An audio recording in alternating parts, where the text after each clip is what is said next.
Welcome back to the channel, folks. This is going to be a little bit of a quick summary as to who I am, what I do, the inventory that I stock, or the collection that I have that's turned into inventory, if you will. Anyway, back to the purpose of this video was to just say that I am looking to transition from my full-time corporate world into I've been running this as a business under the name Sam's Coins and Heavy Metal. You'll find me on eBay under that name, and I've been running it since early 2021, and we're on pace to do about $750,000 in sales this year. We're doing quite a lot on eBay. We're still working on putting up a website, but my fiance and I are looking to move to the northern part of New England in the next year and a half. And, I basically advertise on Craigslist and a few other places. I subscribe to Graysheet. I pay for PCGS and NGC memberships. I'm soon to be a member of the ANA and hopefully the PNG, Professional Numismatics Guild, and the American Numismatics Association, for those of you unaware of the acronyms there. I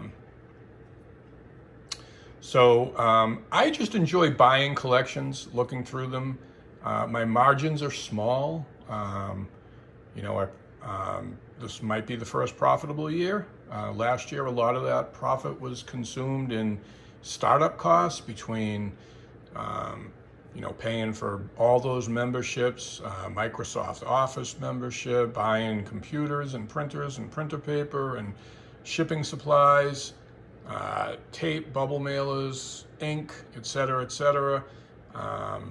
Flips.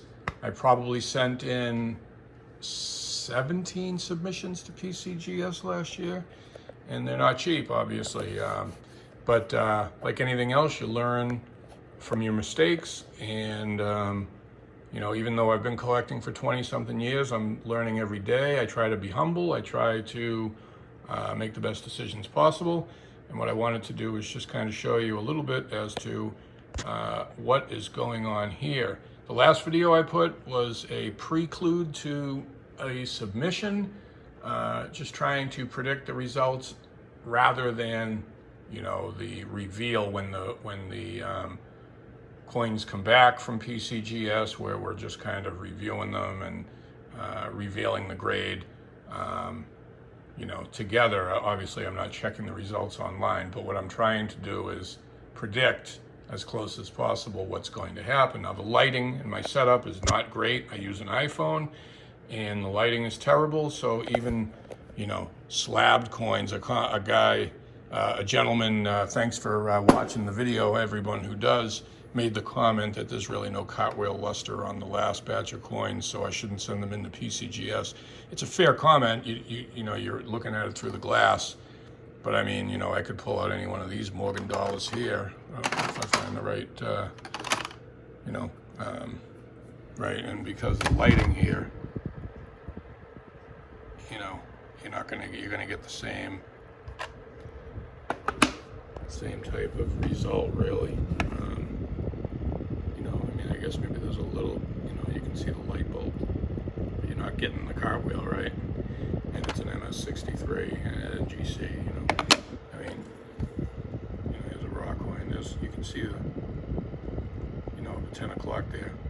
It's hard to capture it when you're holding the iPhone in one hand. But let's just say,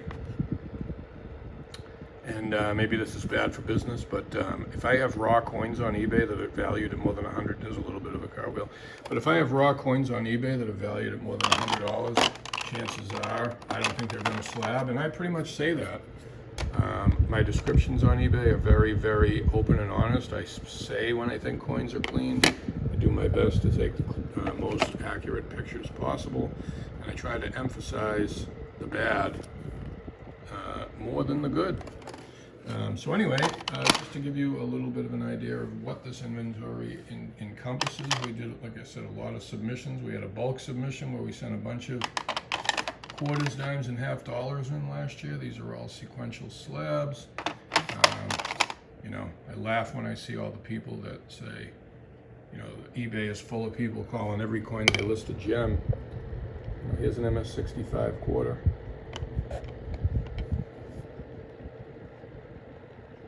It looks almost completely mark-free, right? With great luster, great look, great eye appeal. And this is just a 65, which is the first gem grade, if you want to be technical. You know, so camera shots on online can be very difficult to interpret, you know, and one angle can make a coin look one way, another angle can make it look another way. You could take 10 different pictures and get 10 different results, to be honest. We have some moderns. I bought a collection. There's a guy that I've been buying from the last couple of months. He's actually moving to Japan, and he's been selling me, you know, $10,000 or $12,000 worth of stuff that I whacked the last couple of months. I love the small ANA holders. This is pretty much part of my core collection. These ones, not the one that we just saw, but the ANA holders with the 2-letter cert numbers. We have some pretty nice examples. This one in particular probably won't capture very well, but this one has some incredible tone. At least we get a little bit of a cartwheel there, but trust me, this coin has a full cartwheel. I'll show you the grade in a minute. I've showed this coin online before, but the toning on the back is just amazing. And you know, I've crossed over a bunch of coins. I had 6 for 6 on my last crossover submission, which had a couple of ANACs, not ANA, because I don't crack the ANA holders, I save them. This one, I'm very confident would match that grade today if I were to crack it and submit it or try to cross it. We have a lot of PLs and DMPLs in these ANAs. And, you know, the grading was quite conservative back then. So we have those. We also have a big AccuGrade collection, and if you're familiar with AccuGrade is the first grading service to put coins in encapsulated plastic holders. And they were based in Connecticut, and they came out in 1986, and they moved to Florida. They were in business up through early 2000s, and pretty much went under. But I have a big AccuGrade collection, and I would say there's probably 40 AccuGrade coins, and I would say I'm in full agreement with the grade on 30 of them. And a couple are overgraded.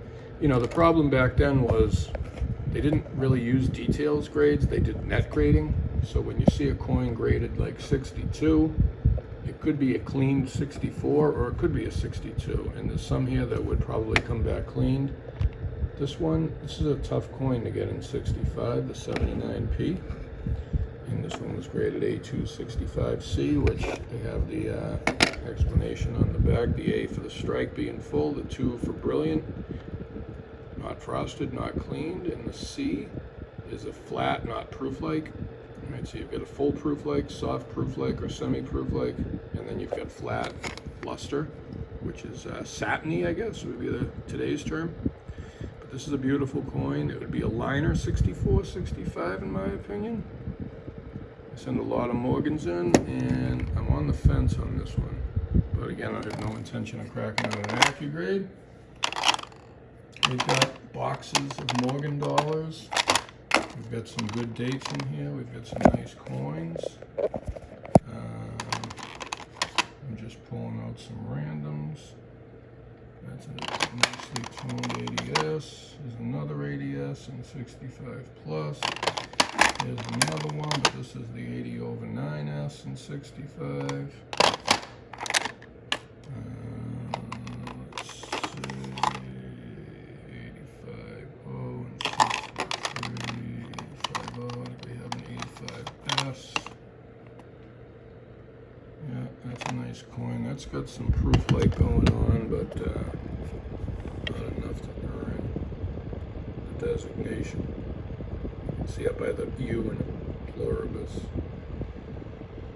You get the reflectivity. You don't have it anywhere near as much on the reverse, so it's properly graded. This coin actually had PVC on it, and an acetone soak resolved that issue. There was a nice batch of 1921 Morgan dollars that I got from a dealer friend of mine down the street. They all came back. There was 8 of them.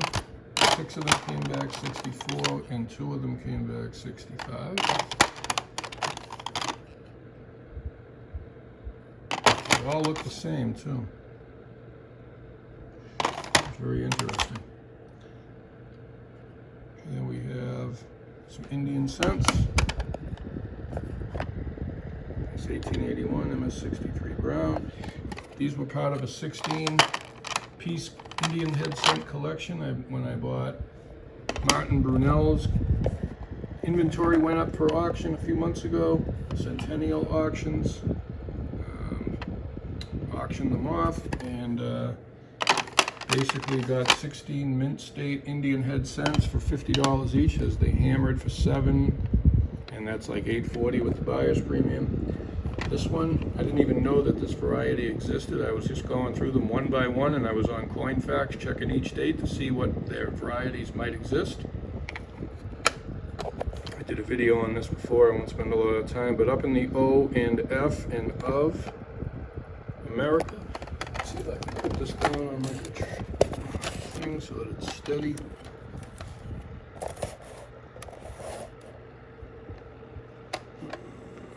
Let's see if we can get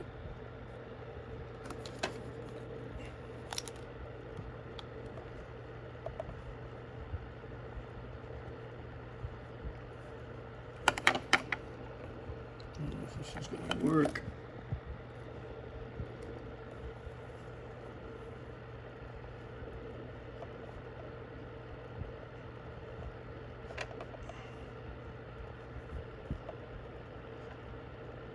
The top of the O is the Dublin, the top of the F.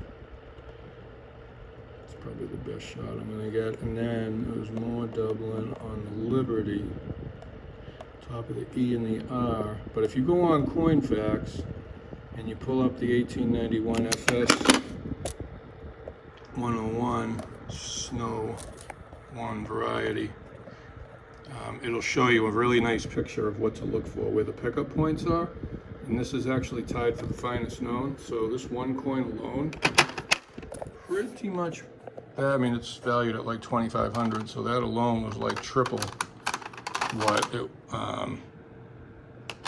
you know, what I paid for that whole auction. So that was quite a home run. There were a couple that came back clean. There was one other surprise in here as well. A lot of them came back. They all came back either 63 or 64. Brown or red brown.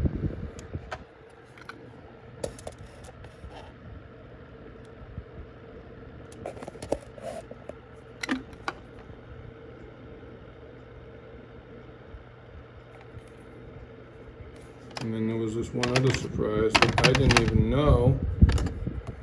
There's another 1907. And this one's red brown too. But this one is not MS64. It's not MS anything. Well, it's mint state, but it's not a mint state business strike. It's a proof. And I had no idea that I was sending them in a proof. So, I mean, that's probably worth 400, maybe 5. So those 2 coins alone. And we got the questionable color, Ben the Coin Geek's favorite thing. This came out of a collection I bought in September. This guy sold me a lot of junk silver, probably 500 or 600 face and quarters and halves. He had a bunch of albums. He had some nice Stanton Liberty quarters, Liberty nickels included in 1884 or 1885. So this is an 09 SVDB. See the rim ding below the V in VDB? I thought for sure that that would make it a details coin, but PCGS said nope, it's a VF20. So that was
So here's part 2 of the video. And we're gonna get into like the rolls. We have some bank wrapped rolls. Those are Mercury dime rolls up top there. 3 or 4 1946 rolls. This one's out of place. This is a 46D roll.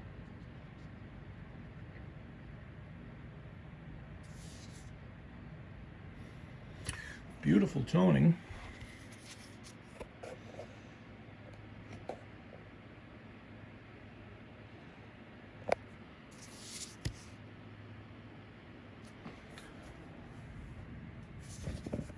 Another 46D roll right there, which had been opened. That's a 46S roll.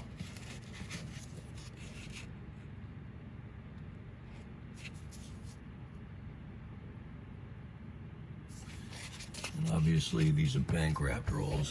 We've got a 47 roll, that's a 47D, and a 48S. These are rare in bank wrapped.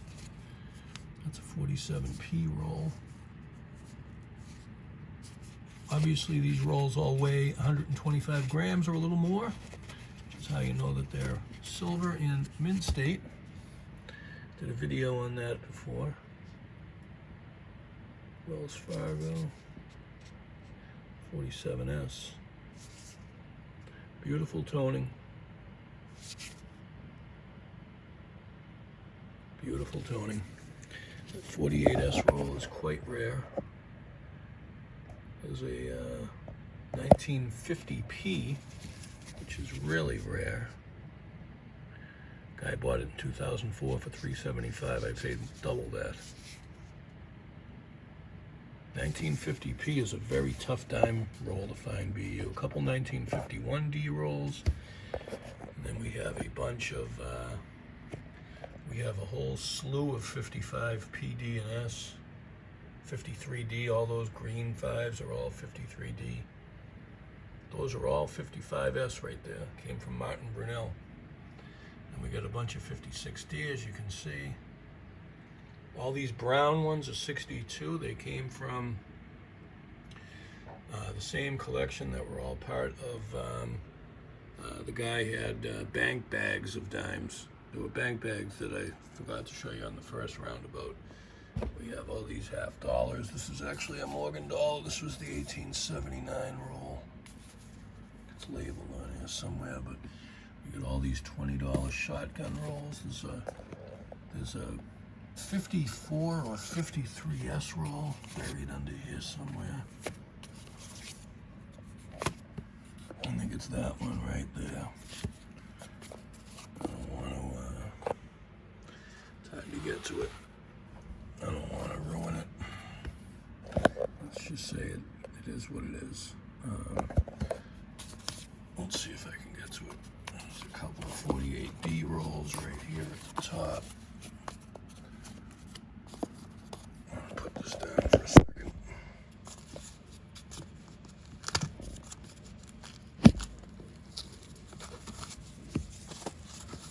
Okay. So, the $20 rolls are pretty rare. It's a Tails roll. And it's the only S-Mint Franklin half bank wrap roll I have. It's got wonderful rainbow toning on both ends. They're both tails.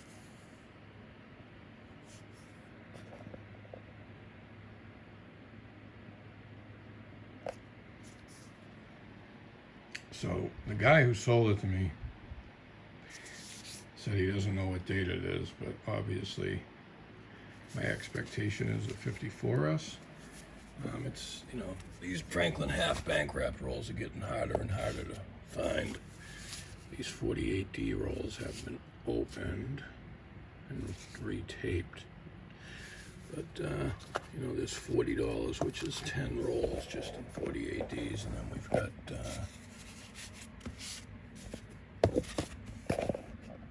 a couple of 52D bank wrapped rolls. That's a pretty darn scarce roll. There's one, there's another. You can see Federal Reserve from St. Louis. It's got the date stamp, August 9th, 1952. Pretty cool. And then we've got a couple of 1954 Chase Manhattan Bank. I I don't open the bank wrapped rolls, even though I've got a few here that probably should be open. We got some 1955s, which is the key date. Look at that wonderful original luster on these rolls. Obviously, no one's dipped them. Leaving them in the bank wrap has its advantages. Obviously, there's a lot of rewraps going on. But I've been doing this a long time, and I'm sure I have a few, but most of what I have is absolutely original. Fully convinced of that. Somebody obviously opened that one, but the integrity of the roll remains intact. This is a lovely 1957 that had a paper plug. It was open to see if we could see what was on the other side of it. We have another lovely 1957 from the Gerard Trust Corn Exchange. Lovely original toning. And then we get into another 57. And then there's 6 or 7 1958P, which is a significantly scarcer find than the, it's a 57D roll. There's a couple of those, but the 58P is much scarcer than the 58D. And we have all the quarter rolls, starting with, not starting with that 1951. It's actually starting with 1942. 42 bank wrapped roll. That's a 45 maybe?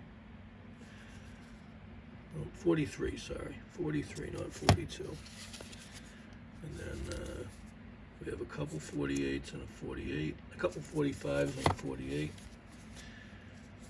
It's a 1945 roll. Held together by String, Federal Reserve Bank of New York, Manhattan. It's another 1945 roll from the realtor guy on Long Island, who's another big bankroll collector. Bank wrapped roll. He overvalues them, charges a fortune. A couple 1951D rolls here. 54S. A whole bunch of 56D. Got a $5 roll here. We've got a bunch of penny rolls.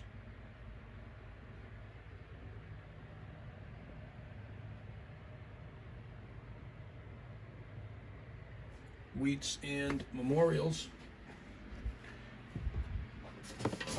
We've got tubes and tubes. Original tubes and some not quite as original. We have some scarce ones. There's some early 40s bank wrapped rolls though, but this 38 Choice BU roll is really lovely. You can see the original tape. This 38S roll is also lovely. And then we have a 42P roll, which is stuck in an old Megringer tube. Can't open it. The cap is it's completely frozen. That would have to be steamed open and cut open. And then we move up to the 50s.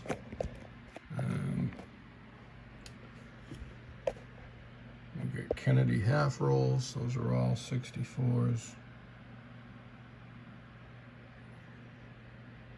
Right, and then we've got quite a few quarter rolls. These are all BU. A whole bunch from the 40s. We've got key dates that you'll start to see coming up here, that 49D and 49P. If you check Gray Sheet, you'll see the 49P is about a $1,600 roll and the 49D is about $1,100. These other ones from the mid-40s, 42 through 45 without a mint mark, 4 to 5, 400, 450. 46D, 46S is actually quite common. You can see back in the day it was $375. It's still about that price. You can get it for under $400. Some people try to overvalue it because of the S mint mark, but it's not worth it. 47S is a better date. 48s, all of the 48s are better dates. David Finkelstein overcharges for his. He's got, you know, and I wouldn't buy rolls from a guy like him. He's a very shrewd guy. He knows his stuff. The rolls you buy from him will be nice, but you have a 0% chance of getting any kind of variety because he's going to check them all. I mean, technically the same would, to a lesser extent, apply if you bought rolls from me, because I'm certainly, you know, going through a lot of these to see, you know, that's how I found that Type B reverse roll. That's where that 1959 FS 101s all came from, this roll. This was an original roll, and as a matter of fact, I found another one with all Type B reverse, and one of the Bancraft rolls, 1957, has tails on both ends, but both ends are Type B reverse. Let's see if I can find that roll here. I think it's this one. Yep. So this 1957 roll, all right, has a Type B reverse on both ends. Remember above the A in dollar, down on the bottom, see how the high relief? Sorry, my hand is shaking. Let me see if I can find something to prop this up. This will work.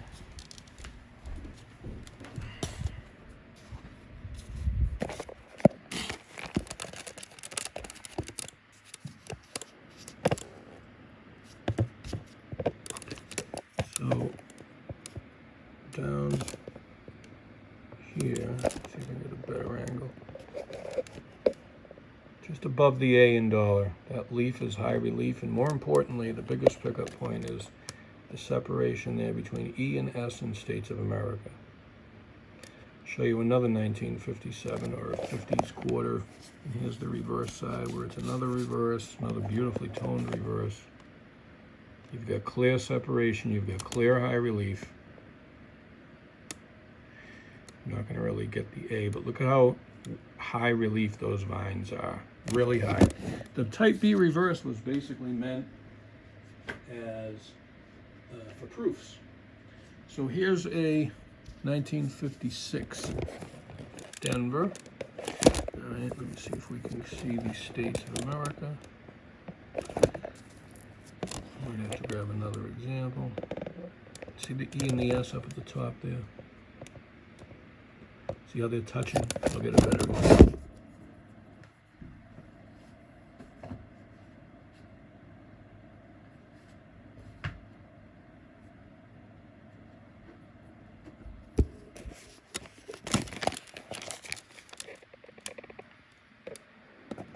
See the serif E and S? How they're touching, right? And then the leaf down the bottom, above the A in quarter, we're not going to really get it, but the leaves are just not high relief. The vine, it's much thinner, right? Is that the right word? Anyways, you'll have to take my word for it. We'll look it up, so I don't want to spend all night just on these rolls. But you saw the quarter rolls, you saw the Kennedy half rolls, 51D, that's a beautiful roll, 52D, a couple of those, 52S, which is a key date roll, 53S, 54S, a bunch of 55s and 56s. That list goes on, then we go to the dimes. Basically, the tube dimes are going to be mostly either really nice eye appeal or better dates. Trying to assemble a full collection of every date and mint mark. We're going to struggle when we get to the 1948. We're missing the P. We've got the S in Bancraft. The 49D is the key date. We don't have the P or the S. We have a 50P and D. We need the 50S. We've got 51P and D and 51S. That's an $800 roll. And then 52 PDS, we got everything else. We got a few of these ones down here just saved because they're either for sale or they just have really nice eye appeal. So, all right, there's our Bancraft rolls. There's our tubed rolls. You know, we've got albums here. We've got albums. We've got full Walking Liberty half albums. Yeah, the key dates are there, 21 PDNS, 16 PDNS. I've had many of these albums. I end up sending in the coins that are very fine or better for grading. You know, I do pretty well on those. The later dates are all XFAU. Try to match them. You know, I pull them out of junk silver for the most part. Don't really buy them, just kind of as they come in. We just fill an album up with them.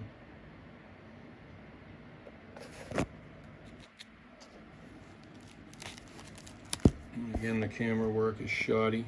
The lighting is absolutely horrendous, and I apologize. We try to make it a matching set. 38D. We've got a 38D at PCGS right now that I think will grade AU55. I'll let you know. We've got a full quarter album, missing a couple of on the first page. Most of these are 64, 65 quality.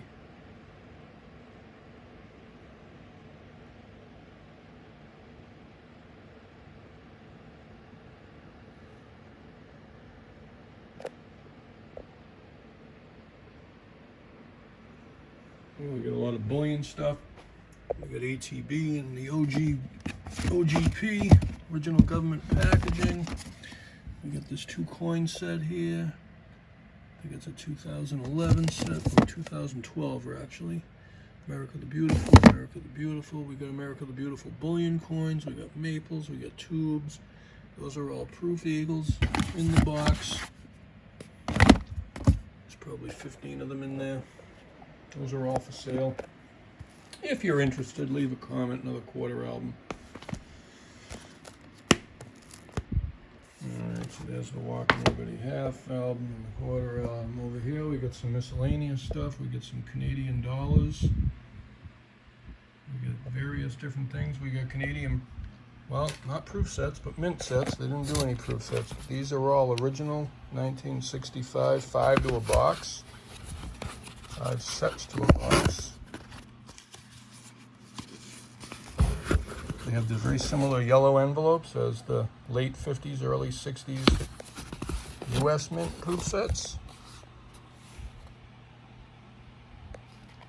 I think there's 10 of them in here. We've got US Mint sets.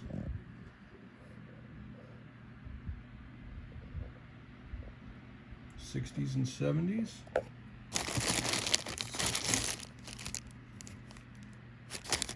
Bunch of them in there. We've got '80s mint sets, proof sets, not worth a lot. We've got Barber halves up the gazoo. A lot of them just went in this past weekend, or this past week for grading. Got sheets and sheets of Barber halves. Then we got nickels, including a couple of, it's a nice 1938 BU roll.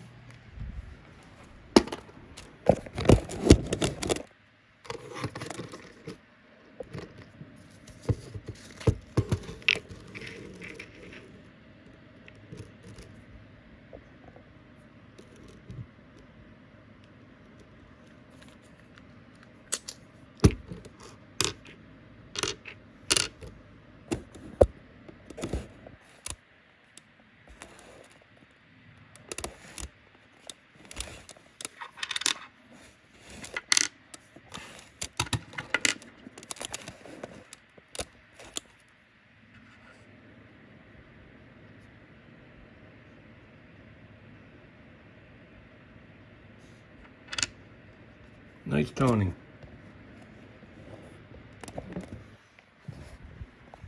We got some mint boxes and bags. We got more pennies here. And then over here, we got Silver Eagle rolls. We got some Mint Direct from APMEX. Sealed. Another Mint Direct. We got tubes of maples. 2009, 2015, Timberwolf roll. We got more Barber halves. Stacks of them. We got more albums. We got tubes of circulated Barber halves. That's a whole tube of 1939 P&D Walkers. 1941 41 through 44 PD and S, all XF walkers. 1917 through 18, 10 of them. 1928 to 35 singles. We've got a lot of walkers.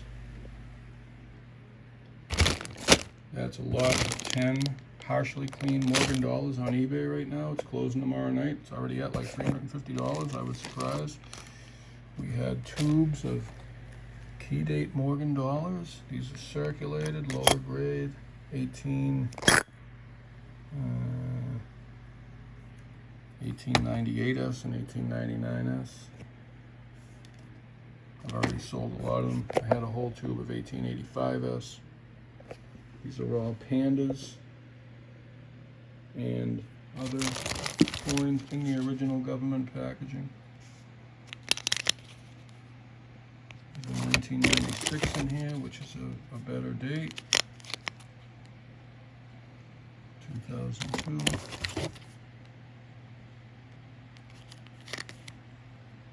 There it is. And there's a lot of pandas. More Morgans. There's some Year of the Rabbit. There's the koalas. What else do we got? Some more pandas.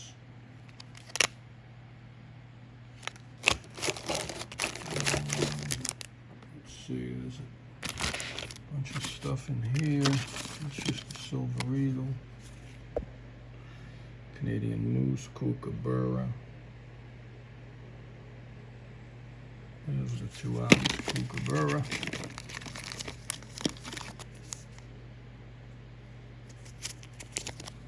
It's a beauty. Can't really see it through the plastic. We got cougars. This is the desk that I work off of. Everything on this magazine here is listed on eBay, so I don't confuse it. There's another tube of eagles, National Collector's Mint, stacked up stuff. We've got a 1951 proof set in the original box and a beautiful 53 proof set in a capital holder. We've got bags of Indian cents, 300 per bag, circulated. We got 2x2s up at the kazoo. I got a whole bunch of early Lincolns, 09 BDB. Those are all 09s and 1910s and 09S in there. 1910S, those are all 1910S. 13S, 13D, there's some 11S's in there. These are all, this is all copper. These are all Indian cents. Right, and if they could have graded, or if they were worth grading, I would have sent them in. These are all walkers. These are all, $10 to $20 coins for the most part. A couple might be a little above that. These are all singles. These sell really well. I sell these for $13, $15, $18 on eBay, and I probably average selling 3 or 4 a day. I've got tubes of junk silver. I've got a lot more bags of junk silver put away. That's a roll of Walking Liberty halves. I'm selling those for $2.35 a roll. There's a tube of 22D pennies. And then we got another case of stuff. It's single Barber halves, single Morgans, seeded dimes, seeded quarters, Barber quarters. You get the idea. So we're hoping to convert this hobby into a full-time business within the next year and a half. We're on target to do about $750,000 this year, and about a 12% profit would net about $85,000, which is good, especially for the third year. We're hoping to double that, and adding to the CDN exchange will really help. And adding a website, which is under construction right now, samscoinsandheavymetal.com, will be up and running hopefully within the next few months. And if you want to reach us, you can reach us at samscoinsandheavymetal@gmail.com for the time being. Thanks for watching. If you've come this far, if you have any comments, suggestions, ideas, thoughts, more slabs, this stuff. I mean, I didn't cover everything, obviously. The list goes on and on and on. But we're growing, and we're hoping to continue growing, and we would love your feedback, your thoughts. Sorry my videos are always extremely long. I do the best I can. Signing off for now. Have a good night. Happy 4th of July. Stay safe.